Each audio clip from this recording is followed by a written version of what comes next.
देवं कंसचाणूरमर्दनं देवकी परमानन्दं कृष्णं वन्दे जगद्गुरुं प्रपन्नपारिजाताय स्तोत्रवेत्रैकपाणये ज्ञानमुद्राय कृष्णाय गीतामृतदुहे नमः।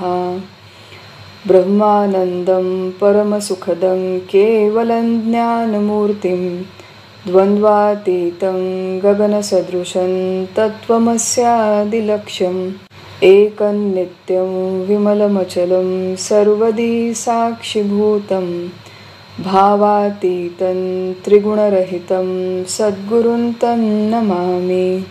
गोपाल कृष्ण भगवान की जय। सद्गुरुनाथ महाराज की जय।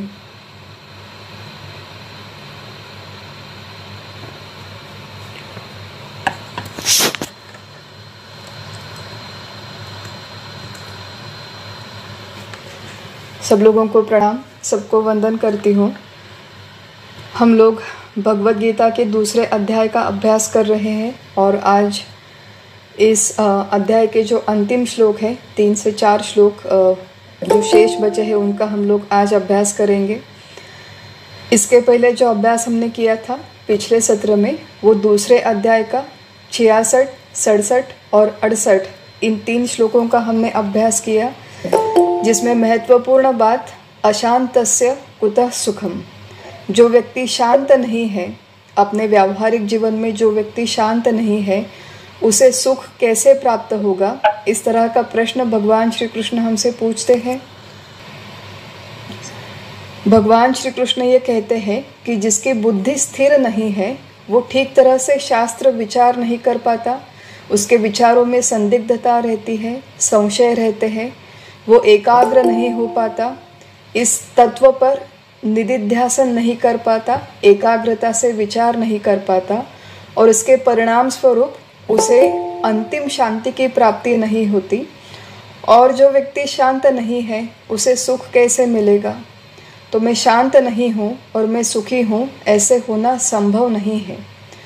व्यवहार में हम जितने अधिक शांत होंगे उतने हम अधिक हमारे स्वरूप के निकट जाएंगे।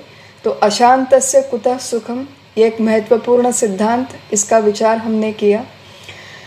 एक और बात जो भगवान श्री कृष्ण कहते हैं कि विषयों का उपभोग करते समय अगर हमारी इंद्रियां अनियंत्रित है और अनियंत्रित पद्धति से अगर हम विषयों का उपभोग करते हैं तो केवल एक ही इंद्रिय अपने मन को बुद्धि के साथ उनका हरण कर लेता है और उसका परिणाम वो व्यक्ति जितना भी पारमार्थिक ज्ञान आज तक उसने ग्रहण किया है वो एक क्षण में भूल सकता है, उसका पतन हो सकता है। तो विषयों का ग्रहण करते समय प्रत्येक व्यक्ति अत्यंत सावधान रहे, क्योंकि जितना सब कुछ यहाँ पर हम लोग सीख रहे हैं, पढ़ रहे हैं, सुन रहे हैं, वो एक क्षण में हम लोग भूल जाए, ऐसे हमारी इंद्रियों की क्षमता है। ऐसा विषयों का ग्रहण इस तरह से हमारा पतन करवा सकता है। और फिर आगे 68वें श्लोक में भगवान श्री कृष्ण ने कहा था कि तस्माद्यस्य महाबाहो, कि इसलिए हे महाबाहु, अर्जुन के लिए जो उन्होंने शब्द उपयोग किया है वो है महाबाहु अर्जुन, कि तुम में इतनी क्षमता है अर्जुन कि तुम बड़े बड़े शत्रुओं का विनाश कर सकते हो, बड़े बड़े शत्रुओं को तुम जीत सकते हो। तो ये और भी महत्वपूर्ण बात है कि तुम अपने ही इंद्रियों पर नियंत्रण करो, अपने ही मन पर नियंत्रण करो।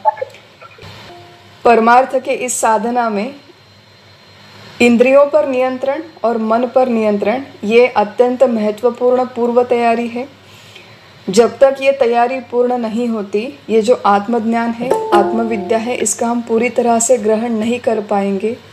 चित्त शुद्धि होना, चित्त शांति होना ये अपरिहार्य है और इसी के लिए कर्म, उपासना ये शास्त्रों में जैसी कही गई है बिल्कुल उसी तरह करने की आवश्यकता है। और ये सारा विषय हमारा तीसरे अध्याय से आगे अधिक विस्तार से आने वाला है।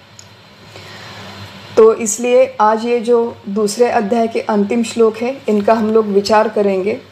इसके पहले कि हम लोग दूसरे अध्याय के 69वें 69th श्लोक की तरफ जाए, एक थोड़ा सा विचार करते हैं, थोड़ा सा रिवाइज करते हैं कि जिस तत्व की, जिस ब्रह्म तत्व की, जिस आत्म तत्व की बातें यहाँ पर हो रही है, ये तत्व इंद्रियों से अगोचर है। जिस तरह का ज्ञान आज तक हमने संपादन किया है, जिस तरह की विद्या का हमने आज तक ग्रहण किया है, उससे ये ज्ञान पूर्णतः विभिन्न है। प्रथमतः हमें इसे श्रद्धा से स्वीकार करना पड़ता है। ऐसे कई सारे लोग हैं जो इस तत्व पर श्रद्धा नहीं रख पाते। उनकी अगर बुद्धि बहुत सात्विक है, बहुत सूक्ष्म है, तो ये संपूर्ण शास्त्र हम लोग लॉजिकली भी इसको समझ सकते हैं। कारण मीमांसा के साथ, तर्क के साथ थोड़े बहुत स्तर तक इस शास्त्र का विचार किया जा सकता है। हाल ही में मैंने एक डॉक्यूमेंट्री देखी और डॉक्यूमेंट्री उसका नाम बहुत अच्छा था कि एवरीथिंग वी डोंट नो। ऐसी बहुत सारी चीज़ें जो हमें आज तक नहीं पता, जिसके बारे में हमें आज तक ज्ञान नहीं हुआ है। तो जिन्होंने ये डॉक्यूमेंट्री बताई थी, उन्होंने लिखा था कि मैं स्वभाव से काफ़ी नास्तिक हूँ। नास्तिक मतलब मेरी किसी भगवान पर श्रद्धा नहीं है। इनफैक्ट वो डॉक्यूमेंट्री इंग्लिश में थी, तो उन्होंने 2 अलग अलग शब्दों का उपयोग किया था। एक है एथिस्ट और दूसरा है एग्नोस्टिक। तो मुझे पता नहीं था कि ये दोनों शब्दों के अर्थ अलग अलग है इंग्लिश में। हिंदी में हम लोग या फिर मराठी में सिर्फ नास्तिक ये एक ही शब्द का उपयोग करते हैं। डॉक्यूमेंट्री बनाने वाले ये कह रहे थे कि मैं एथिस्ट नहीं हूँ, मैं एग्नोस्टिक हूँ। तो एथिस्ट जो इंग्लिश में शब्द है, उसका अर्थ ये है कि जो भगवान के अस्तित्व पर बिल्कुल विश्वास नहीं रखते। एग्नोस्टिक शब्द का अर्थ है कि भगवान है या नहीं, इसके बारे में निश्चितता से कहा जा सकता है, इस संभावना पर जो लोग विश्वास नहीं रखते। एक वो लोग है, एथिस्ट वो लोग हैं जो भगवान के अस्तित्व को पूरी तरह से रिजेक्ट कर देते हैं, और दूसरे वो लोग हैं कि जो भगवान है या नहीं है, इसके बारे में निश्चितता से नहीं कहा जा सकता, इस तरह के स्टेटमेंट पर वो विश्वास रखते हैं। अब दोनों में थोड़ा सा सूक्ष्म फ़र्क है, लेकिन ये जो व्यक्ति है जिन्होंने डॉक्यूमेंट्री बनाई थी, उनका अपना एक चैनल है और वो वहाँ पर बहुत सारे नया साइंस के नए डिस्कवरीज और टेक्नोलॉजी, इसके बहुत सारे वीडियोस पोस्ट करते हैं, जो लेटेस्ट टेक्नोलॉजी है, लेटेस्ट जो इन्वेंशंस है इसके बारे में। तो उन्होंने कहा था कि आज तक मैंने केवल उन्हीं बातों पर विश्वास किया है जो रीज़निंग की मदद से, लॉजिक की मदद से, साइंटिफिक एक्सपेरिमेंट्स की मदद से जो बातें प्रूव की जा सकती है, केवल उन्हीं बातों पर मेरा आज तक विश्वास रहा है। लेकिन जितना मैं विज्ञान का अधिक अभ्यास करता हूँ, जितना मैं अधिक उसके गहराई में जाने का प्रयास करता हूँ, उतना मुझे एहसास होता है, उतनी मुझे ये बात समझ में आती है कि मेरा अपना अनुभव कितना सीमित है, मेरा अपना अनुभव कितना लिमिटेड है। और केवल मेरा मतलब मेरे अकेले का नहीं, तो हमारी ये जो संपूर्ण मानव जाति है, प्रजाति है हमारी, हम लोग केवल एक मर्यादा तक ही सोच सकते हैं, ऐसा मुझे आज रियलाइज़ होने लगा है, ऐसा उन्होंने अपनी डॉक्यूमेंट्री में कहा था। साइंस और विज्ञान की मदद से हम लोग कई जो बातें हैं, वो what they are and how they are, वो कौन सी बातें हैं और वो किस तरह से काम करती है, इनके बारे में हम लोग एक्सप्लेन कर सकते हैं। लेकिन वैसा वो काम क्यों करती है, जब व्हाई का प्रश्न आता है, तो वो एक स्तर से आगे साइंस एक्सप्लेनेशन नहीं दे सकता, ऐसा उन्होंने उनकी डॉक्यूमेंट्री में कहा था। और उन्होंने एक एग्जांपल दिया था वहाँ पे उस डॉक्यूमेंट्री में कि ग्रेविटेशनल फोर्स है फॉर एग्जांपल। तो ये जो ग्रेविटेशनल फोर्स है, उसमें साइंस ये कह सकता है कि किस तरह ग्रेविटी काम करती है, ग्रेविटी का परिणाम कैसे होता है, उसकी इंटेंसिटी कैसी है। लेकिन ग्रेविटी जिस तरह से काम करती है, वो क्यों उस तरह से काम करती है, और स्पेसिफिकली कौन सा पार्टिकल है जो पार्टिकल उस ग्रेविटेशनल फोर्स के लिए रिस्पॉन्सिबल है, इसके बारे में आज तक विज्ञान को नहीं पता चला है, ऐसा उन्होंने उनकी डॉक्यूमेंट्री में कहा था। और अंत में उन्होंने कहा था कि इट इज़ पॉसिबल कि विज्ञान ने हमें आज तक जो भी सिखाया है, वो सारा का सारा अनित्य है, अस्थाई है। What science has taught us could just be a fluke, ये सारा एक फ्लूक हो सकता है, ऐसा एक ओपन एंडेड स्टेटमेंट करके उन्होंने छोड़ दिया था कि विज्ञान की मदद से और मानवीय बुद्धि की मदद से एक स्तर तक ही हम लोग विचार कर पाते हैं। वैज्ञानिक जितना अधिक विचार करने का प्रयास करते हैं सृष्टि के उगम के बारे में, सृष्टि के सर्वाधिक सूक्ष्म पार्टिकल के बारे में, उतना ही उन्हें समझ में आता है कि हमें कुछ समझ में नहीं आ रहा है। तो ये पाश्चात्य देशों में जिस सूक्ष्म तत्व की खोज अभी तक चल रही है, उस सूक्ष्म तत्व का अभ्यास, और केवल थ्योरेटिकल अभ्यास नहीं, तो उसकी प्रत्यक्ष अनुभूति हमारे ऋषियों ने ली है, ध्यानावस्था में ली है, प्रगाढ़ चिंतन में ली है। और ये जो सूक्ष्म तत्व है, सर्वाधिक सूक्ष्म तत्व जिसे हम लोग आत्मा कहते हैं, ब्रह्म कहते हैं, जो ज्ञानेंद्रियों के मदद से, 9 प्रमाणों के मदद से जिसकी सिद्धि नहीं होती, ऐसा तत्व जिस मुनि ने, जिस स्थितप्रज्ञ व्यक्ति ने जिसका प्रत्यक्ष अनुभव किया है, उस व्यक्ति का वर्णन भगवान 69वें श्लोक में करते हैं। या निशा सर्वभूतानां, हमने पिछले वर्ग में इस श्लोक का प्रारंभ किया था कि जब सारे प्राणियों की रात होती है तो स्थितप्रज्ञ ज्ञानी व्यक्ति का अर्थ क्या है कि जिसने मैं देह नहीं हूँ और मैं आत्मा हूँ, ऐसे जिसने प्रत्यक्ष अनुभूति की है, उस ज्ञानी व्यक्ति की प्राणियों के रात में उसका दिन होता है और प्राणियों के दिन में उसकी रात होती है। दिन और रात, यहाँ पर ये ज्ञान और अज्ञान वाचक शब्द है। ज्ञान और अज्ञान का अर्थ है कि जहाँ पर ज़्यादातर प्राणियों की रुचि होती है, इंटरेस्ट होता है, इन्वॉल्वमेंट होती है, वहाँ पर स्थितप्रज्ञ व्यक्ति उदास होता है, उसमें अरुचि रहती है। और स्थितप्रज्ञ व्यक्ति जहाँ पर जागृत होता है, जहाँ पर उसकी रुचि होती है, वहाँ पर प्राणियों को, सामान्य लोगों को बिल्कुल भी रुचि नहीं होती। थोड़ा सा पैराडॉक्सिकल श्लोक है, लेकिन जब हम लोग इसे समझने का प्रयास करते हैं तो सामान्य मनुष्यों का जीवन और आत्मज्ञानी मनुष्यों का जीवन, इनमें किस तरह से फ़र्क है, इसका हम लोग थोड़ा सा अंदाज लगा सकते हैं। सामान्य प्राणियों को किस में रुचि होती है, तो वो सबसे महत्वपूर्ण रुचि उनकी है विषयों के उपभोगों में। कुछ विषयों के उपभोग स्थूल है, कुछ विषयों के उपभोग सूक्ष्म होते हैं।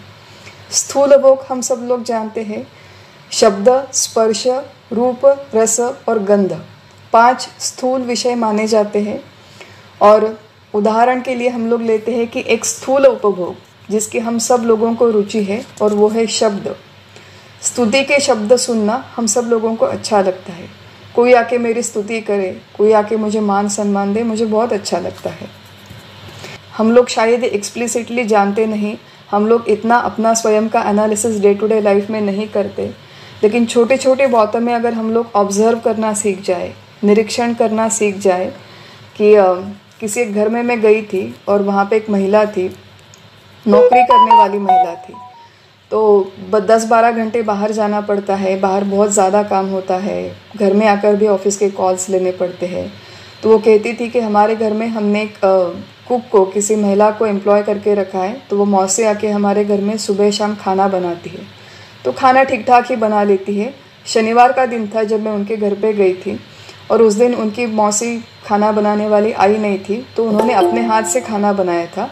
उन्हें खाना बनाने में बहुत बड़ी रुचि थी, लेकिन अपनी नौकरी की वजह से उन्हें समय नहीं मिलता था। तो वो उस दिन उन्होंने खाना खुद अपने हाथ से बनाया था, पाव भाजी बनाई थी। और उसके बाद वो महिला मुझसे कह रही थी कि देखो आज मैंने पाव भाजी बनाई है, तो देखो मेरे बेटे, उनके घर में एक बेटा एक बेटी थी, तो देखो किस तरह से खाना खाएंगे। आज पूरा का पूरा वो अपनी उंगलियां चाटते रह जाएंगे। घर में ये मौसी आके खाना तो बनाती है, लेकिन उसका खाना किसी को इतना ठीक ठाक मतलब बनाती है तो थोड़ा बहुत लोग खा लेते हैं। आज मैंने पाव भाजी बनाई है तो मेरे घर में लोग उंगलियां चाटते रह जाएंगे। मुझे ज़्यादा बनानी पड़ती है क्योंकि कल सुबह भी मेरे बेटे यही खाना चाहेंगे जो मैंने अपने हाथ से बनाई है।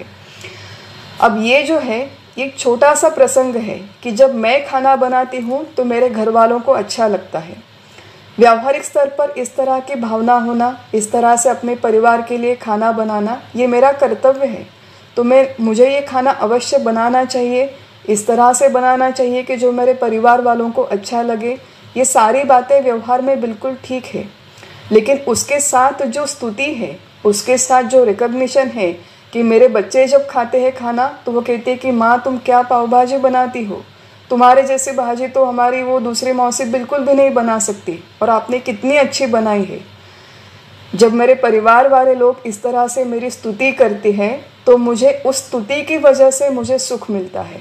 और ये जो सारे सामान्य प्राणी हैं वो बिल्कुल इसी तरह विषयों के उपभोग में पूरे जीवन में व्यस्त रहते हैं। उन्हीं में इस तरह के विषयों के उपभोग में ही उनका पूरा जीवन चला जाता है। लेकिन इस तरह से स्तुति हो चाहे निंदा हो, मान हो चाहे अपमान हो, वो मुनि जो स्थितप्रज्ञ व्यक्ति है वो बिल्कुल अविचल रहता है। उस तरह की स्तुति या निंदा में उसे कोई रुचि नहीं रहती। कुणी निंदा कुणी वंदा आमुचा स्वहिताचा धंदा, संत तुकाराम महाराज ने कह के रखा है कि कोई मेरी निंदा करे, कोई आके मुझे वंदन करे, लेकिन मैं केवल एक ही बात में बिजी हूँ। और कौन सी बात में मैं व्यस्त हूँ?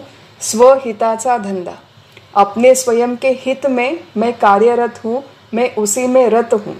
और स्वहित कहाँ पर है? अपने स्वरूप की अनुभूति में स्वहित है। तो ये मुनि का दिन है।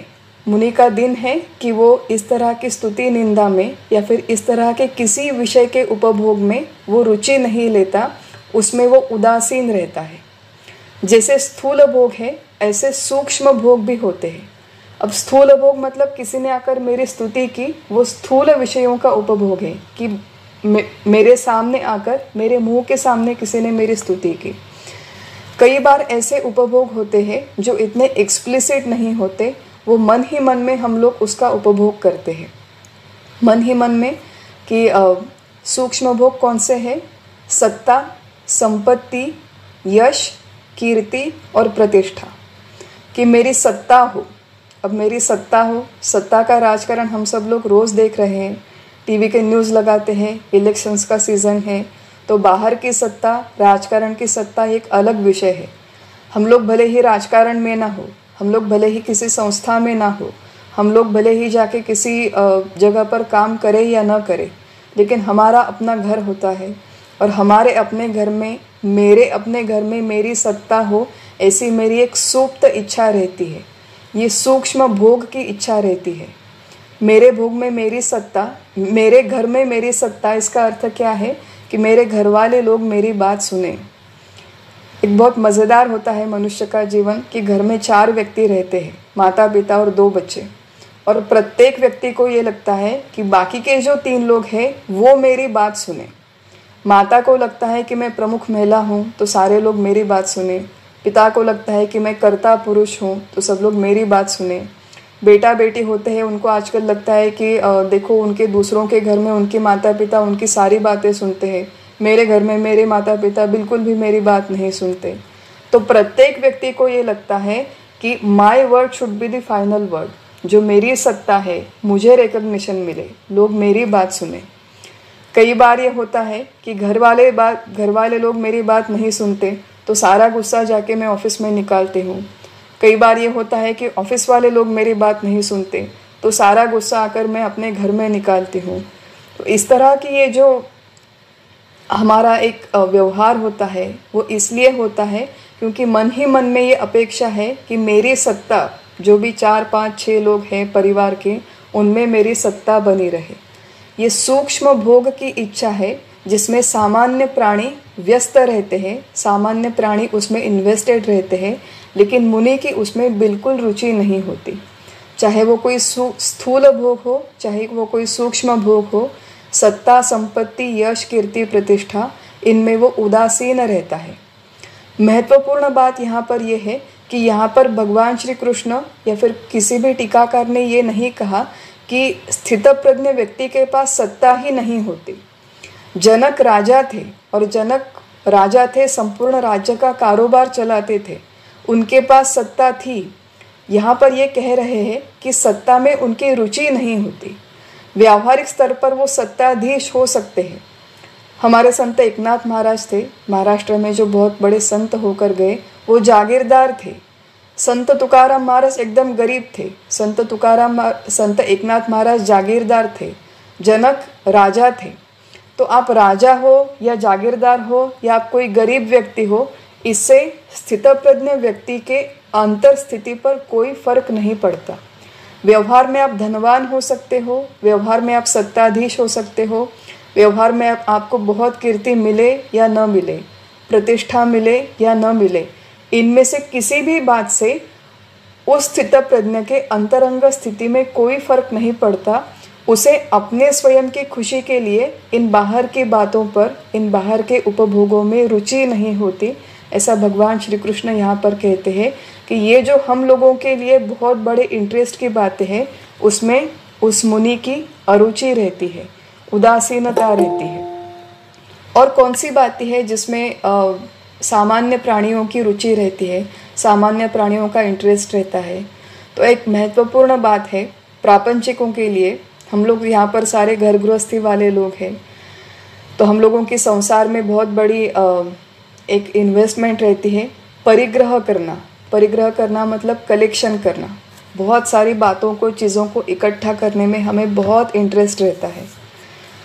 हम लोगों ने जब भगवत गीता का अभ्यास इस आध्यात्मिक मार्ग पर नहीं थे, हम लोग बहुत सारी जगह पर घूमने के लिए जाते थे और कलेक्शन करने की बहुत रुचि होती थी।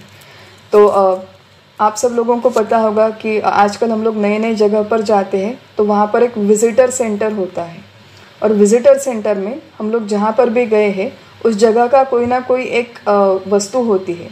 कि मान लीजिए मैं मनाली में गई हूँ तो मनाली प्रिंट किया हुआ टी शर्ट है, मनाली के मग्स है, मनाली लिखा हुआ मैग्नेट है, या फिर कोई एक आर्ट वर्क है, कोई एक पेंटिंग है। तो इस तरह की बहुत सारी चीज़ें वहाँ पर रखी हुई होती है और वहाँ पर जाकर हम लोग वो चीज़ें लेना पसंद करते हैं।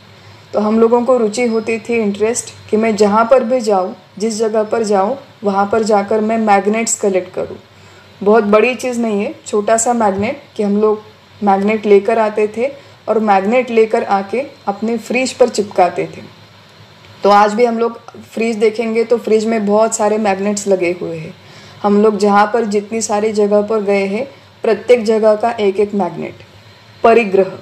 अब ये परिग्रह मैंने क्यों किया? क्योंकि जब लोग घर में आते हैं और लोग मेरे किचन में आके मेरा फ्रिज देखते हैं, वहाँ पर वो मैग्नेट्स देख के कहते हैं कि बाप रे, आप कितने महान हो, आप कितनी जगह पर ट्रैवल कर चुके हो, आपने कितनी सारी जगह देखे हैं। जब लोग इस तरह से मेरी स्तुति करते हैं तो मुझे वो स्तुति से सुख मिलता है। परिग्रह मैं क्यों करती हूँ? अब वो मैग्नेट्स मेरी आवश्यकता है क्या? बिल्कुल भी मेरे जीवन में आवश्यकता नहीं है, मुझे उसका कोई उपयोग नहीं है। लेकिन मैंने परिग्रह क्यों किया? इसलिए किया क्योंकि समाज में मुझे प्रतिष्ठा मिले, समाज में मुझे मान्यता मिले, लोग मुझे एक तरह से कोई स्पेशल स्टेटस दे, स्पेशल कैटेगरी दे। तो इस तरह से ये जो सारी बातें हैं एक दूसरे से जुड़ी हुई होती है। केवल मैग्नेट्स का नहीं तो म्यूज़िक का कलेक्शन, क्रॉकरी का कलेक्शन, शूज़ का कलेक्शन। किसी कॉलेज का बच्चा है, मुझे हाल ही में समझ में आया कि उसे शूज़ कलेक्शन करने का बहुत शौक़ है। तो यूनिवर्सिटी में जाने वाला बच्चा है, फर्स्ट ईयर सेकेंड ईयर में, तो उसके घर में 15 या 20 शूज़ के पेयर्स है, 15 या 20 शूज़ के पेयर्स। अब यूनिवर्सिटी में आप जा रहे हो, विद्यार्जन करने के लिए जा रहे हो, तो इतने 15 और 20 शूज़ के पेयर्स की क्या आवश्यकता है? लेकिन अलग अलग ओकेजन्स के लिए हमें अलग अलग बातें चाहिए। एक फॉर्मल शूज़ है, फिर खेलने के लिए है। तो इस तरह से परिग्रह बढ़ता जाता है और हमारा परिग्रह बढ़ रहा है ये भी हमें समझ में नहीं आता। बहुत सारे लोग हैं जो घर जब ट्रांसफ़र करते हैं, एक घर से दूसरे घर में रिलोकेट होते हैं, तो उन्हें समझ में आता है कि हमने कितना सारा सामान घर में इकट्ठा करके रखा है जिसकी हमें बिल्कुल भी ज़रूरत नहीं है, जिसको हमने पिछले 6, 60, 10 सालों में जिसका हमने बिल्कुल भी उपयोग नहीं किया। ऐसी कितनी वस्तुएं घर में पड़ी है, वो रिलोकेशन के टाइम में समझ में आता है। लेकिन इस तरह के परिग्रह में मुनि को रुचि नहीं होती। प्रारब्ध के अनुसार उसका घर होगा, प्रारब्ध के अनुसार उसका कारोबार होगा, उसके अपने कार्य के अनुसार उसका घर, कारोबार, परिग्रह हो सकता है, लेकिन वो उसकी अपनी स्वयं की रुचि नहीं होती। वो अपने आनंद के लिए वो परिग्रह नहीं करता। कार्य की आवश्यकता के अनुसार या फिर प्रारब्ध के अनुसार वो चीज़ें उसे मिल सकती है, लेकिन उसके अपने उस परिग्रह में रुचि नहीं होती। सामान्य प्रापंचिक प्राणी अत्यंत बहिर्मुख होता है। बहिर्मुख होता है मतलब उसका जो सारा समय है, उसका जो सारा इंटरेस्ट है, वो बाहर की दुनिया में क्या हो रहा है उसकी जानकारी में लगा हुआ रहता है। सचिन तेंदुलकर का बर्थडे हुआ, अभी अभी 50th बर्थडे हुआ। तो 50th बर्थडे हुआ उस दिन मुझे बहुत सारे मैसेजेस आए कि 50 facts about Sachin Tendulkar, 50 facts about Sachin who is 50। अब देखिए कि सचिन तेंदुलकर भारत के बहुत बड़े क्रिकेटर है, बहुत जाने माने क्रिकेटर है। हमारे लिए एक अभिमान की बात है कि उन्होंने 100 सेंचुरीज बनाई है, वर्ल्ड रिकॉर्ड किया हुआ है। तो ये सारी बातें एक भारतीय नागरिक के तौर पर इनकी जानकारी होना एक या दो वाक्यों में इतना सफिशिएंट होता है। लेकिन एक या दो वाक्यों में इन्फॉर्मेशन लेकर हमारा मन नहीं भरता।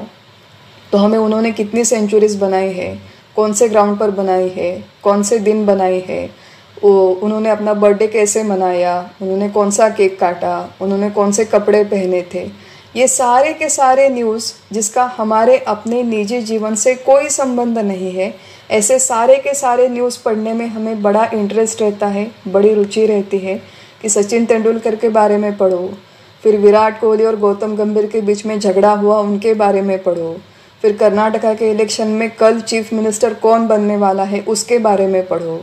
अब चीफ मिनिस्टर कौन बनेगा, इस प्रश्न का बहुत आसान उत्तर है कि मैं बनने वाली नहीं हूँ, और जो भी व्यक्ति बनेगा उसके बारे में मैं कल न्यूज़पेपर में पढ़ लूँगी।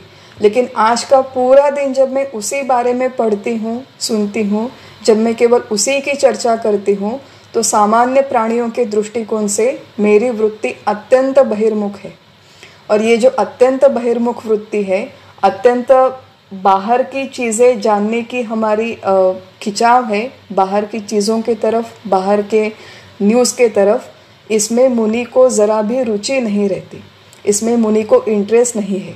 इसका अर्थ ये नहीं है कि मुनि को बाहर की दुनिया में क्या हो रहा है इसका बिल्कुल पता नहीं। जो स्थितप्रज्ञ व्यक्ति है, ज्ञानी व्यक्ति है, जो समाज में कार्य करता है, उसे सामाजिक अभिसरण का बहुत अच्छी तरह से उसे समझ होती है, उसे ज्ञान होता है। लेकिन कार्य के लिए आवश्यक उतना ही ज्ञान वो संपादन करता है, क्योंकि वो ज्ञान संपादन करना उस कार्य की आवश्यकता है। उसकी अपनी स्वयं की उस ज्ञान में रुचि नहीं रहती, उसकी अपनी स्वयं की वृत्ति बहिर्मुख नहीं होती। कार्य के लिए आवश्यक है उतने ही समय के लिए वो बाहर के जग का ज्ञान संपादन करता है, उतने ही इंटरैक्शंस वो करता है। जैसे ही कार्य समाप्त हो जाए, चाहे वो ऑन अ डेली बेसिस हो या फिर प्रत्येक दिन का कुछ ना कुछ एक समय होता है कि जब वो अपने आप को पूरी तरह से विड्रॉ कर लेता है। 1 मिनट के नोटिस पे वो अपने आप को विड्रॉ कर सकता है। काही गलबला काही निवळ ऐसा कंठित जावा काळ। समर्थ रामदास स्वामी ने कहा है कि जीवन के हमारा कुछ समय ऐसा हो कि हम सारे लोगों के बीच में बिताए, और कुछ समय ऐसा हो कि हम लोग संपूर्ण एकांत में बिताए। और एकांत में बिताए मतलब हाथ में फ़ोन लेके फ़ोन के व्हाट्सएप मैसेजेस पढ़ना, इसे एकांत नहीं कहते। या फिर कोई न्यूज़पेपर लेना, कोई किताबें पढ़ना, म्यूज़िक सुनना, इसे एकांत नहीं कहते। एकांत शब्द का अर्थ है कि विचारपूर्वक सारे जो हमारे विषयों का ग्रहण है, सारी कृतियाँ हैं, उनको थोड़ी समय के लिए रोक देना और अपने स्वयं के स्वरूप में स्थित रहने का प्रयास करना, उसे सही मायने में एकांत कहते हैं, पारमार्थिक दृष्टिकोण से एकांत। उसके लिए थोड़ा सा अंतर्मुख होना पड़ता है। अंतर्निष्ठ तितुके तरले, अंतर्भ्रष्ट तितुके बुड़ाले, ऐसा समर्थ रामदास स्वामी कहते हैं। अंतर्निष्ठ होने की आवश्यकता है। तो ये जो सामान्य प्राणी है बहिर्मुख होता है, लेकिन इस तरह से बहिर्मुख होने में या फिर बाहर की दुनिया में मुनि की रुचि नहीं होती।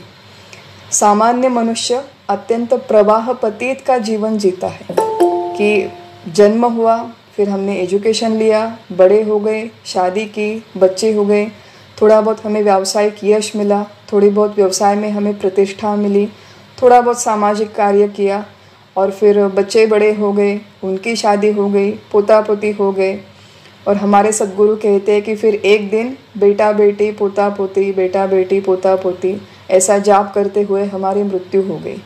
इस तरह का एक प्रवाह पतीत का जीवन बहुत सारे सामान्य प्राणी, इनफैक्ट मेजॉरिटी लोग इसी तरह का सामान्य जीवन, प्रवाह पतीत का जीवन व्यतीत करते हैं। लेकिन मुनि जो है वो इस तरह से प्रवाह की गति में बहता जाता नहीं है। कि इंग्लिश में एक बहुत अच्छी कहावत है, only dead fish travel with the water, जो केवल मरी हुई मछली है वो स्ट्रीम के साथ बहती हुई चली जाती है, लेकिन जो जिंदा मछली है, जो लाइव फिश है, वो अपने उगम की तरफ जाने का प्रयास करता है। मैं कौन हूँ, मैं कहाँ से आया हूँ, इस बात की खोज करने की वो मछली प्रयास करती है जो जिंदा होती है। जो मुनि होता है वो इस तरह प्रवाह में रहता है, लेकिन प्रवाह में रहते हुए वो प्रवाह के साथ अपना पतन नहीं करवाता। जिस उगम से वो आया है उस उगम की उसने खोज की है, और वो जो उगम है उसे आत्मा कहते हैं, उसे ब्रह्म कहते हैं, और वो मैं हूँ ऐसी वो प्रत्यक्ष अनुभूति लेता है। उसका जीवन प्रवाह पतित का जीवन नहीं होता। जो मुनि होता है वो बंधन और मोक्ष इन दोनों के स्वरूप को जानता है। सामान्य प्राणी, हमारे जैसे मनुष्य प्राणी, जब तक इस तरह के किसी सत्संग में नहीं जाते वो ये भी नहीं जानते कि हम लोग बंधन में हैं और हमें बंधन से इस मुक्त होने की आवश्यकता है। तो जिस तरह से ये हमारा बंधन का जीवन है, यही एक स्टैंडर्ड जीवन है, इस तरह की मान्यता लेकर सामान्य प्राणी जीवन व्यतीत करते हैं। लेकिन जो स्थितप्रज्ञ व्यक्ति है, जो ज्ञानी व्यक्ति है, वो बंधन में पहले रह चुका है, प्रयास करके अपने आप को बंधन से मुक्त करवाता है, और बंधन से मुक्त होने के बाद जीवन मुक्तावस्था में रहता है। जीवन मुक्तावस्था शब्द का अर्थ है देह में रहते हुए मैं देह नहीं हूँ इस दृढ़ भावना के साथ रहना, और जग में रहते हुए, जग में सारा व्यवहार करते हुए ये जग सत्य नहीं है इस भावना से रहना। इसे कहते हैं जीवन मुक्तावस्था। मैं देह नहीं हूँ, जग सत्य नहीं है, और मैं कर्ता भोक्ता नहीं हूँ, इस दृढ़ अनुभूति में वो रहता है। मैं देह नहीं हूँ, मैं ब्रह्म हूँ, इस दृढ़ अनुभूति में रहता है, अनुभूति में वो रहता है। और ऐसा ये जो मुनि है, सामान्य मनुष्यों के जीवन में, उनके लाइफस्टाइल में उसे रुचि नहीं रहती, और मुनि की जो लाइफस्टाइल है, मुनि की जो एक विचार पद्धति है, इसमें सामान्य प्राणियों को रुचि नहीं रहती। इस तरह से विरोधाभास यहाँ पर भगवान श्री कृष्ण प्रकट करते हैं कि हम लोग आज कहाँ पर है और हमें कहाँ पर जाना है, हमारा अल्टीमेट ऑब्जेक्टिव क्या है, क्या होना चाहिए। इस भगवत गीता के अभ्यास के साथ हम लोग क्या, कहाँ तक हम लोग जा सकते हैं, ये एक स्पष्ट कल्पना हमें इस श्लोक से मिलती है। और ये जो श्लोक है, यही विषय आगे 2-3 श्लोकों में अलग अलग दृष्टिकोण से फिर कंटिन्यू होता है। 70वें श्लोक, 70वें श्लोक में भगवान श्री कृष्ण कहते हैं, आपूर्यमाणम अचल प्रतिष्ठम समुद्रमापः प्रविशन्ति यद्वत् तद्वत् कामायम प्रविशन्ति सर्वे सशांतिमाप्नोति न कामकामी। यहाँ पर एक उदाहरण दिया है, यहाँ पर एक दृष्टांत दिया है कि जिस प्रकार पानी सारी दिशाओं से प्रवेश करने पर भी समुद्र अपनी मर्यादा नहीं छोड़ता, बिल्कुल उसी तरह सर्व विषय सर्व बाजू से ज्ञानी के अंतःकरण में प्रवेश करने पर भी उसकी शांति अविचल रहती है। और आगे कहते हैं कि न कामकामी, मतलब जो विषयासक्त व्यक्ति है उसे शांति नहीं मिलती, लेकिन जो ज्ञानी व्यक्ति है उसे विषयों का ग्रहण करते हुए भी शांति मिलती है। अर्जुन ने भगवान श्री कृष्ण से प्रश्न पूछा था कि स्थितप्रज्ञस्य का भाषा समाधिस्थस्य केशव स्थितदिहि किम प्रभाषेत किमासीत व्रजेत किम। कि ये जो स्थितप्रज्ञ व्यक्ति है वो किस तरह चलता है, बैठता है, उठता है, व्यवहार करता है। तो यहाँ पर भगवान श्री कृष्ण कहते हैं कि व्यवहार में ये समाज में रहते हुए बहुत बड़ा कार्य करता है, ये संभव है। कार्य करते हुए उसे लोक संग्रह करना पड़ता है, लोगों से बात करनी पड़ती है, विषयों का ग्रहण करना पड़ता है। कुछ विषय अनुकूल है, कुछ विषय प्रतिकूल है, लेकिन सारे के सारे विषय सारे दिशाओं से आए, पांचों के पांचों ज्ञानेंद्रियों से वो सारे विषयों का ग्रहण करे, लेकिन ये ग्रहण करने के उपरांत भी, भोग करते हुए भी वो स्वयं अंदर से अत्यंत अविचल रहता है। किस तरह अविचल रहता है कि जिस तरह समंदर में बहुत सारी नदियाँ आए, बहुत सारा पानी समंदर के अंदर आए, फिर भी समंदर अपनी मर्यादा का उल्लंघन नहीं करता। देखिए, अगर बहुत ज़्यादा बारिश हो जाए तो नदी में बाढ़ आ जाती है, छोटे मोटे तालाब है उनमें भी बाढ़ आ जाती है, या फिर ये हो सकता है कि नदी पूरी की पूरी सूख जाए, तालाब पूरा का पूरा सूख जाए। ये नदी या छोटे मोटे तालाब, जलाशय, इनके बारे में हो सकता है। लेकिन जो समंदर है, समंदर इस तरह से सूखता भी नहीं और समंदर में इस तरह से बाढ़ भी नहीं आती। समंदर अपनी मर्यादा संभाल के रखता है। बिल्कुल उसी तरह ज्ञानी व्यक्ति सारे के सारे विषय ग्रहण करता हुआ, बहिरंग से उपभोग करता हुआ भी दिखे, लेकिन अंदर से वो अत्यंत अविचल रहता है। अनुकूल विषयों के ग्रहण के समय भी अविचल है, प्रतिकूल विषयों के ग्रहण के समय भी वो अविचल रहता है। इस श्लोक के बारे में जब भी मैं विचार करती हूँ तो एक उदाहरण है जो हमेशा मुझे स्मरण में आता है। हमारे सद्गुरु है परम पूज्य डॉक्टर काका, और जो भी लोग यहाँ पर उन्हें जानते हैं उन लोगों ने इस बात को बहुत करीब से देखा, इस घटना को बहुत करीब से देखा है। उनके निजी जीवन का ये प्रसंग है कि कुछ 15 साल पहले की बात है, जब अमरावती में हमारे सद्गुरु जो है उनके 75 साल पूर्ण होने वाले थे। तो हमारे यहाँ परंपरा में 75 वर्ष पूर्ण होने पर अमृत वर्ष वो मनाया जाता है। तो उसका अमृत महोत्सव, अमृत वर्ष का सेलिब्रेट करने की हमारे यहाँ एक परंपरा रही है। तो उसके लिए एक बहुत बड़ा उत्सव, आध्यात्मिक स्वरूप का उत्सव और एक अभ्यास वर्ग, इसका एक बड़ा आयोजन अमरावती में हुआ था। और जब उनके 75 साल पूर्ण होने वाले थे, बहुत सारे संत महंत आने वाले थे, एक अभ्यास वर्ग था, बहुत सारे रिचुअल्स वहाँ पर ऑर्गेनाइज हुए थे, संत पूजन वहाँ पर उसका आयोजन किया गया था। और अमरावती के सारे लोगों ने इसके बहुत बड़े स्तर पर इस उत्सव का आयोजन किया था। लेकिन हमारे सद्गुरु जो है उनकी 2 बेटियां हैं और उसमें से दूसरी बेटी, उसे 1-1.5 साल पहले कैंसर डिटेक्ट हुआ था। और हुआ ये प्रसंग के वश, प्रारब्ध के वश कि अमृत महोत्सव के इस उत्सव के बिल्कुल 15 दिन पहले उनकी जो छोटी बेटी है उसका कैंसर की वजह से देहांत हो गया, उसे देवाज्ञा हो गई। तो 15 दिन पहले ये हादसा हुआ और परिवार के सब लोग इकट्ठा हुए थे। तो जो अंतिम रिचुअल्स है वो उन्होंने सारे परिपूर्ण किए, और परिपूर्ण करने के बाद सारे लोगों के सामने सबसे पहले ये प्रश्न था, अब ये जो इतना बड़ा अभ्यास वर्ग है, उत्सव है, इसका ये होगा या नहीं होगा, ऐसा सबके बारे में, सबके मन में प्रश्न था।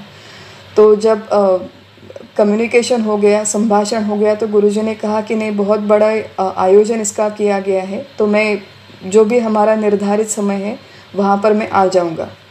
15 दिन बाद अपने छोटे बेटी का सारा क्रियाकर्म करके जब वो आए वहाँ पर, मुझे अभी याद है कि हॉल में सारे लोग बैठे हुए थे, बड़े लोग बैठे हुए थे, उनका स्वागत हुआ था। हमारी गुरु माता भी उनके साथ थी, दोनों माता पिता बैठे हुए हैं। आप लोग केवल प्रसंग का विचार कीजिए कि जिनके छोटे बेटे का अभी क्रियाकर्म हुआ है वहाँ पर आकर बैठे हैं उनके स्वयं के 75th बर्थडे सेलिब्रेशन के लिए और बाकी के अभ्यास वर्ग के लिए। बैठक में जितने लोग बैठे थे किसी को समझ में नहीं आ रहा था कि क्या बात करें, इनका किस तरह सांत्वन करें और इनसे किस तरह से बात की जाए। सारे लोग शांत बैठे थे, बिल्कुल पूरी तरह साइलेंस था। और गुरुजी ने पहली बात कही थी वहाँ पर बैठक में बैठ के कि भगवान श्री गोपाल कृष्ण ने टाइम टेबल को बहुत अच्छी तरह से मैनेज किया। ऐसा उन्होंने क्यों कहा? क्योंकि 15 दिन हो चुके थे, सारे रिचुअल्स हो चुके थे। अगर वो बीच में आता था 12th डे या फिर 13th डे तो वो आ नहीं पाते थे, क्योंकि वो महत्वपूर्ण हमारे यहाँ क्रियाकर्म होते हैं। तो ऐसा उन्होंने कहा तो सब लोगों का टेंशन रिलीज़ हो गया। और फिर जितने भी लोगों ने, उन्होंने अपने बेटी के अंतिम दिनों में देखा, बेटी के मृत्यु के पश्चात उन्होंने हमारे गुरुजी को देखा। और उसके उपरांत ये जो सारा सेलिब्रेशन हुआ, जब वो रिचुअल्स थे जो उसी तरह हुए जिस तरह वो नियोजित हुए थे, यज्ञ हुए, रिचुअल्स हुए, प्रशंसाएं हुई, स्तुति हुई, सत्कार हुआ, तो वो अत्यंत निर्विकार मुद्रा से उस उत्सव में बैठे थे। उसी निर्विकार मुद्रा से वो अपने बेटी के अंतिम समय में बैठे थे और उसी निर्विकार मुद्रा से वो अपने स्वयं के 75th बर्थडे सेलिब्रेशन में बैठे थे। और ये जो उनकी स्थिति है हम सब लोगों ने प्रत्यक्ष अपने आँखों से देखी हुई है। जितने भी लोग वहाँ पर उस समय उपस्थित थे उन सारे लोगों ने ये प्रसंग प्रत्यक्ष अनुभव किया हुआ है। तो यहाँ पर जब कहते हैं कि अनुकूल प्रसंग आए चाहे प्रतिकूल प्रसंग आए, अत्यंत अविचल स्थिति में रहना संभव है। और किस तरह संभव है, इस तरह के संत महात्मा हम लोग समाज में देख सकते हैं। इस तरह से उनका कंडक्ट, उनका बिहेवियर, उनका बर्ताव, उनका व्यवहार हम लोग देख सकते हैं। और इस तरह से अपना जीवन व्यतीत करने में मानवीय जीवन की कृतार्थता है, ऐसा भगवान श्री कृष्ण कहते हैं, ऐसा भगवद गीता कहती है, ऐसा उपनिषद कहते हैं। हमारे सारे संत ग्रंथ हमें इसी दिशा में लेकर जाना चाहते हैं कि सुख आए तो सुख के साथ उछलना और दुख आए तो दुख में बिल्कुल टूट फूट के रोना, ये हमारी परंपरा में आदर्श नहीं है। थोड़ा बहुत तरंग, जिसे हम लोग रिपल कहते हैं, कि सुख का छोटा सा तरंग आए, दुख का छोटा सा तरंग आए तो वो ठीक है, वो स्वाभाविक है, वो नैसर्गिक है। लेकिन सुख के प्रवाह में बहते गए और दुख के प्रवाह में बहते गए, इस तरह प्रवाह में बहते जाना, ये हमारे यहाँ अपेक्षित नहीं है, ये हमारे यहाँ आदर्श नहीं है। ये मुनि, ये स्थितप्रज्ञ, इस तरह से उसकी स्थिति नहीं होती। वो अत्यंत अविचल रहता है, पूरी तरह से शांत रहता है, न काम कामी। लेकिन जो व्यक्ति सामान्य व्यक्ति विषयों में आसक्त रहता है, वो इस तरह अनुकूल और प्रतिकूल दोनों प्रसंगों में अविचल नहीं रह पाता। थोड़ा बहुत कभी कभार शांत होता ही है। अब हम लोग भी शांत होते हैं, हम लोग ये नहीं है कि बहुत ज़्यादा गुस्सा करते हैं, लेकिन हम लोगों की शांति बहुत फिकल होती है।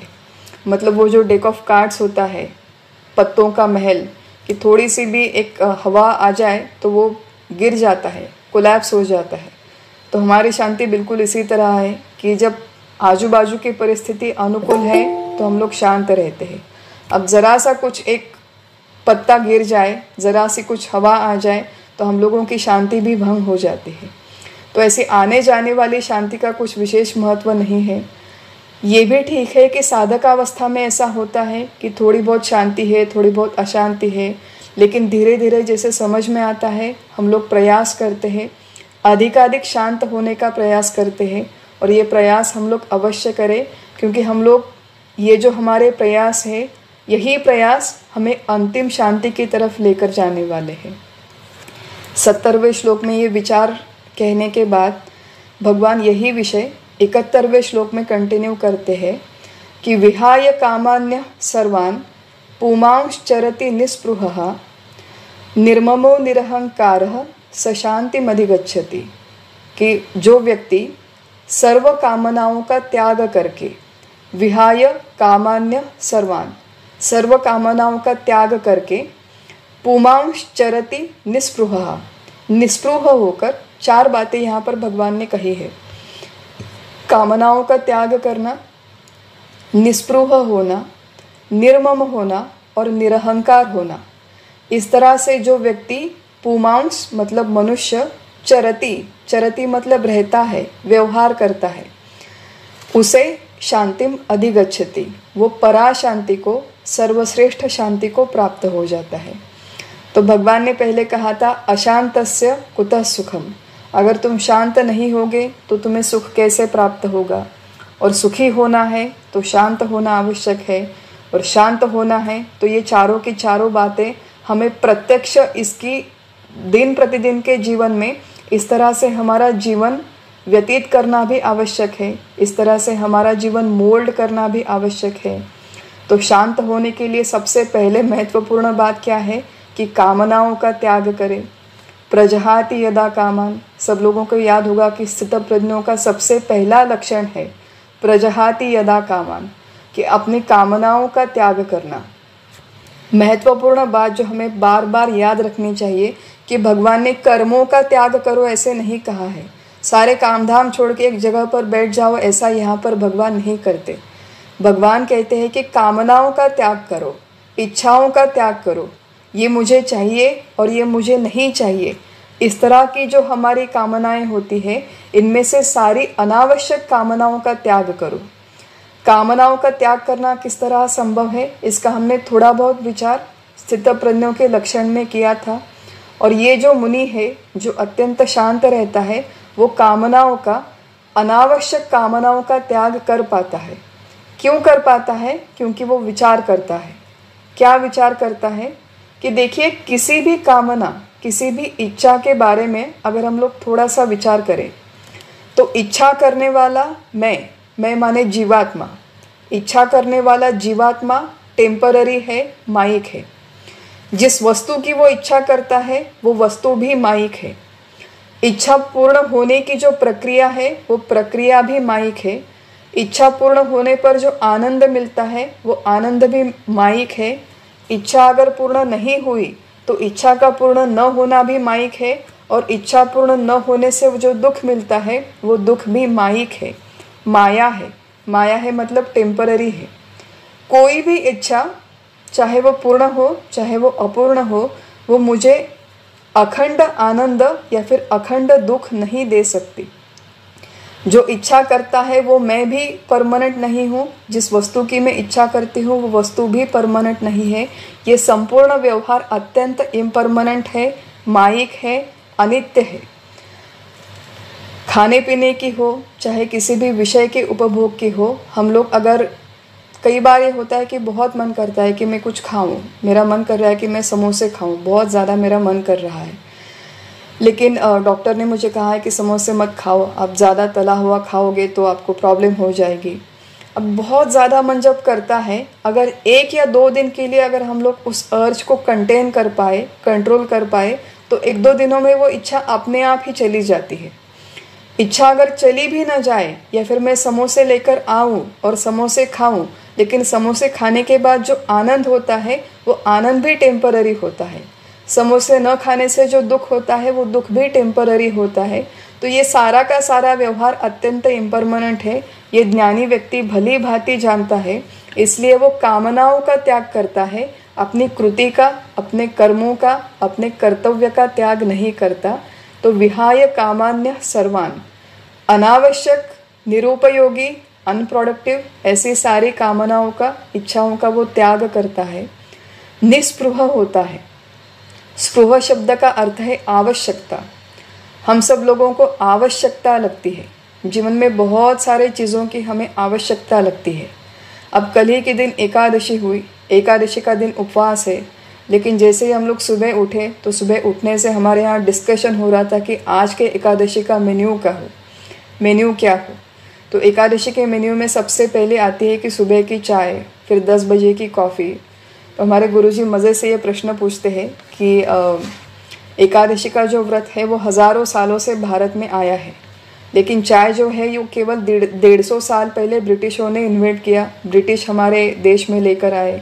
तो हज़ारों साल पहले से जो एकादशी का व्रत आ रहा है उसमें 150 साल पुराना ये जो चाय है वो एकादशी के दिन में, एकादशी के मेन्यू में जाकर कैसे बैठ गया? इसलिए बैठ गया क्योंकि उसकी हमें आवश्यकता होती है। अगर हम लोग चाय नहीं पिए तो सर में दर्द होने लग जाता है, कॉफ़ी नहीं पिए तो हम लोग रेस्टलेस हो जाते हैं। तो चाय कॉफ़ी एकादशी के मेन्यू में आ गई क्योंकि उसकी हमें आवश्यकता है। और अब चाय कॉफ़ी, केवल चाय कॉफ़ी ही नहीं, तो एकादशी के दिन बहुत सारे मैसेजेस आते हैं। एकादशी के उपवास के बिस्किट, उपवास का ढोकला, उपवास की मिसल, उपवास का केक, ऐसे बहुत सारे मेन्यूज़, बहुत सारे रेसिपीज़ आते हैं कि आज के एकादशी के दिन ये रेसिपी आप ट्राई कर लो, बहुत मज़ेदार रेसिपी है। तो इस तरह से हम लोगों का ये जो एक जीवन पद्धति हो गई है, हमें इन सारी बातों की आवश्यकता लगने लगी है। रोज़ हम लोग चाय के साथ बिस्कुट खाते हैं, अब एकादशी के दिन हम लोग चाय के साथ उपवास का बिस्किट खाने लगे हैं। तो ये सारी आवश्यकता हमें लगती है, लेकिन ये जो मुनि है इसे इस तरह की आवश्यकताएं नहीं लगती। उसकी जो स्पृहा है, उसकी जो आवश्यकता है, that is limited to bare minimum. शरीर धारणा के लिए आवश्यकता है उतनी ही वो परिपूर्ण करने का प्रयास करता है। ये हो सकता है कि लोक संग्रह के लिए, किसी बड़े कार्य की सिद्धि के लिए उसे बहुत सारी चीज़ें इकट्ठा करनी पड़े, लेकिन वो कार्य की आवश्यकता होती है। वो मुनि की अपनी स्वयं की पर्सनल वैयक्तिक आवश्यकता नहीं होती। जब भी वो कोई लोक संग्रह करता है तो कार्य सिद्धि के लिए वो कई सारी चीज़ें लेकर आए, ये हो सकता है, लेकिन महत्वपूर्ण डिस्टिंक्शन है कि वो उसकी अपनी स्वयं की पर्सनल नीड नहीं है। तो निस्पृह होता है, निर्मम होता है, ममता नहीं होती। ममता किन बातों में होती है? अनुकूल बातों में हमारी ममता होती है, प्रतिकूल बातों में भी हमारी ममता होती है। ये मुझे अच्छा है, ये अच्छा लगता है तो ये मुझे चाहिए, ये मुझे बुरा लगता है, ये मुझे नहीं चाहिए। ये दोनों ही ममता के ही फॉर्म्स है।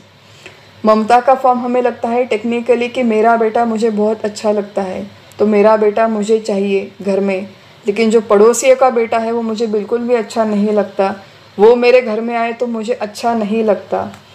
मेरा बेटा चाहिए ये भी ममता है, और पड़ोसियों का बेटा नहीं चाहिए ये भी ममता ही है। खाने को जब मैं बैठती हूँ तो मुझे चटपटी चीज़ें बहुत पसंद हैं, तो खाने में मुझे समोसे चाहिए ये ममता है, और खाने में मुझे मीठा बिल्कुल अच्छा नहीं लगता तो मुझे पूरन पोली नहीं चाहिए। पूरन पोली नहीं चाहिए ये भी ममता है, और समोसे चाहिए ये भी ममता है। और जब तक हम लोग इस समोसे पूरन पोली में अटके हुए हैं तब तक हम लोग इस अंतिम तत्व तक नहीं जाएंगे। इसका अर्थ ये नहीं कि हम लोग खाना पीना छोड़ दें, इसका अर्थ ये नहीं कि हम लोग दिन भर बैठकर उपवास करें। इसका अर्थ ये है कि आवश्यकता जितनी है उतने सारे विषयों का ग्रहण करें, प्रमाण में करें, मात्रा में करें, यथायोग्य ग्रहण करें। जितना हो सके उतना राग द्वेष विरहित होकर विषयों का ग्रहण करें। और ये जो अपना सारा समय, सारी ऊर्जा इन अनित्य अशाश्वत विषयों के ग्रहण में हमारी इन्वेस्ट होती है, वो सारी की सारी ऊर्जा वहाँ से निकालकर किसी परमानेंट शाश्वत ये जो तत्व है जिसे आत्मा कहते हैं, जिसे ब्रह्म कहते हैं, उसकी अनुभूति में हम लोग इन्वेस्ट करें। निर्मम होता है, निरहंकार होता है। अहंकार के बारे में अधिक विचार हम लोग आज नहीं करेंगे, क्योंकि ये आज के श्लोक का प्रमुख विषय ये नहीं है। केवल एक बात हम लोग याद रखें कि कामनाओं का त्याग करना, निस्पृह होना, निर्मम होना, ये थोड़े विचार के साथ और थोड़े बहुत प्रयास के साथ सिद्ध होना संभव है, लेकिन अहंकार रहित होना ये अत्यंत कठिन बात होती है। बड़े से बड़े पारमार्थिक साधक के लिए भी ये निरहंकारी होना अत्यंत कठिन है। क्यों कठिन है? क्योंकि हमारा वेदांत शास्त्र कहता है अहंकार पृथ्वी तत्व का बना हुआ है। मन, बुद्धि, चित्त, अहंकार, इनमें से मन वायु तत्व का बना हुआ है, बुद्धि तेज तत्व की बनी हुई है, चित्त जल तत्व का बना हुआ है, और अहंकार पृथ्वी तत्व का बना हुआ है। ये जो है टेक्निकल बातें, इन सारे टेक्निकल बातों के डिटेल्स हम लोग आगे देखने वाले हैं आगे के अध्यायों में, लेकिन पृथ्वी तत्व का बना हुआ है इसलिए अत्यंत कठिन है, और निर्मूलन करने के लिए अत्यंत कठिन जाने वाला सबसे अंतिम जो हमारा विकार है वो अहंकार ही होता है। क्योंकि हमारे प्रपंच में तो अहंकार होते ही हैं, लेकिन जब परमार्थ में हम लोग आते हैं, इस परमार्थ के मार्ग में भी हमारे नए नए अहंकार शुरू हो जाते हैं। मैं कितनी बड़ी साधक हूँ, मैं कितनी बड़ी शिष्य हूँ, मैं कितनी बड़ी लेखक हूँ, मैं कितने अच्छे प्रवचन करती हूँ। तो ये नए अहंकार प्रारंभ हो गए, नए अहंकारों की मालिका स्टार्ट हो गई। निरहंकार होना अत्यंत कठिन है, और जो व्यक्ति इस तरह कामनाओं का त्याग करता है, निस्पृह होता है, निर्मम और निरहंकारी होता है, वो व्यक्ति उसे सशांतिम अधिगच्छति, परा शांति प्राप्त होती है, अंतिम परिपूर्ण शांति प्राप्त होती है। परिपूर्ण शांति प्राप्त होती है इसलिए वो अत्यंत सुखी होता है। हम लोगों की शांति आने जाने वाली है, इसलिए हम लोगों का सुख भी आने जाने वाला रहता है। कभी हम लोग सुखी होते हैं, कभी हम लोग दुखी होते हैं, और ये भगवत गीता के दृष्टिकोण से बिल्कुल भी आदर्श जीवन नहीं है। परिस्थिति चाहे जैसी भी हो, चाहे जितने भी अनुकूल हो या प्रतिकूल हो, हम लोग अखंड शांत रहे, तृप्त रहे, समाधानी रहे, आनंदी रहे और निर्भय रहे। ये 5 हमारे पारमार्थिक प्रोग्रेस इवैल्यूएट करने के पिलर्स है। शांति, तृप्ति, समाधान, आनंद और निर्भयता। जितने अधिक निर्भय निश्चिंत हम लोग होंगे उतने हम लोग पारमार्थिकली अधिक इवॉल्व है, ऐसा उसका अर्थ होगा। जो स्थितप्रज्ञ व्यक्ति है, ज्ञानी व्यक्ति है, मुनि है, वो इस तरह अत्यंत शांत रहता है। और ये सब बात कह के दूसरे अध्याय के अंतिम श्लोक में भगवान श्री कृष्ण कहते हैं, एषा ब्राह्मी स्थिति पार्थ नयनां प्राप्य विमुह्यति स्थित्वा स्यामन्तकालेऽपि ब्रह्म निर्वाणमुच्यति। कि हे पार्थ, इसी को ब्राह्मी स्थिति कहते हैं। ये जो स्थिति है जिसका मैंने पिछले 3 या 4 श्लोकों में वर्णन किया, इसे ब्राह्मी स्थिति कहते हैं। नयनां प्राप्य विमुह्यति, ये प्राप्त होने पर उस व्यक्ति को फिर से मोह नहीं होता, व्यामोह नहीं होता, मतलब मोह नहीं होता, वो मोहित नहीं होता। स्थित्वा स्यामंत कालेपि, देहांत के समय भी वो इसी स्थिति में रहता है। ब्रह्म निर्वाण मृच्छति, और वह ब्रह्म रूपता को प्राप्त हो जाता है। ये जो 72वां श्लोक है, इसके टीकाकारों ने थोड़े अलग अलग अर्थ किए हैं, अलग अलग वेरिएशंस है, लेकिन जिस टीका के अनुसार हम लोग यहाँ पर अभ्यास कर रहे हैं, यहाँ पर इस तरह का अर्थ है। बहुत बड़े वेरिएशन नहीं, माइनर वेरिएशन है, लेकिन महत्वपूर्ण जो यहाँ पर सारांश भगवान श्री कृष्ण कहते हैं कि ये जो स्थिति है इसे ब्राह्मी स्थिति कहते हैं। अब शब्दों का प्रांत है, इसलिए हमने इसे स्थिति कहा है। वास्तविक ये जो ब्रह्म रूपता है ये कोई स्थिति नहीं है, ये हमारा स्वरूप है। अगर मैंने कहा कि सूर्य उष्ण है, ये उसकी स्थिति है, तो उष्ण होना ये सूर्य की स्थिति नहीं है, ये सूर्य का स्वभाव है। That is it's very nature. कि उष्ण होना और प्रकाशमान होना ये सूर्य की स्थिति नहीं है, ये उसका स्वभाव है, स्वरूप है। बिल्कुल उसी तरह देहरूप न होना, जीवरूप न होना और ब्रह्मरूप होना ये मेरी स्थिति नहीं, ये मेरा स्वभाव है, ये मेरा स्वरूप है। और मैं आज अभी इसी समय मैं ब्रह्म ही हूँ। मैं देह हूँ, ये मुझे अपने स्वयं के अज्ञान के वश लगता है, अपने स्वयं के मोहित होने का ये परिणाम है। मुझे लगता है मैं ब्रह्म नहीं हूँ या फिर मैं देह हूँ। यहाँ पर ये जो हमारा इनकरेक्ट अंडरस्टैंडिंग है, इनकरेक्ट ये जो हमारी समझ है अपने आप के बारे में, ये भगवान श्री कृष्ण यहाँ पर करेक्ट करने का प्रयास करते हैं कि मैं देह नहीं हूँ, मैं ब्रह्म नहीं हूँ। ये हमारी जो स्थिति है, मैं देह नहीं हूँ और मैं ब्रह्म हूँ, ये कोई स्थिति नहीं है, ये कोई अनुभूति नहीं है। तो भगवान श्री कृष्ण कहते हैं कि ये तुम्हारा मूल स्वरूप है। साधना के बाद इस अज्ञान की निवृत्ति होती है। अज्ञान की निवृत्ति के बाद जब ये प्रत्यक्ष अनुभूति मनुष्य को हो जाती है, अनुभूति के बाद में वो फिर से कभी मोहित नहीं होता, बाद में वो अज्ञान लौट के नहीं आता।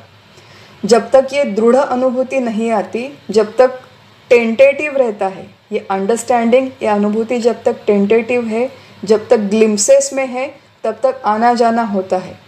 लेकिन मैं देह नहीं हूँ और मैं ब्रह्म हूँ, ये दृढ़ अनुभूति होने के बाद वो व्यक्ति फिर से मोहित नहीं होता। उसके बाद उसे ये नहीं लगता कि मैं देह हूँ।